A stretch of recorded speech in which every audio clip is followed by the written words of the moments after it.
காசு கொடுப்பேன். என்னடா மிரட்டுற? 5 பைசா கூட கிடையாதுப்பா. நான் மறைக்கிற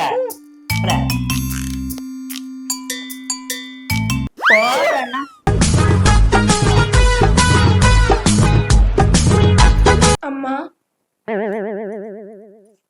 அம்மா. அமுதன், என்கிட்ட பேசாத. கடைக்கு போக சொன்னா கடைக்கு போக மாட்டேற, வீட்டுல ஒரு வேலை கூட செய்ய மாட்டேற. இப்ப மட்டும் என்ன அம்மா?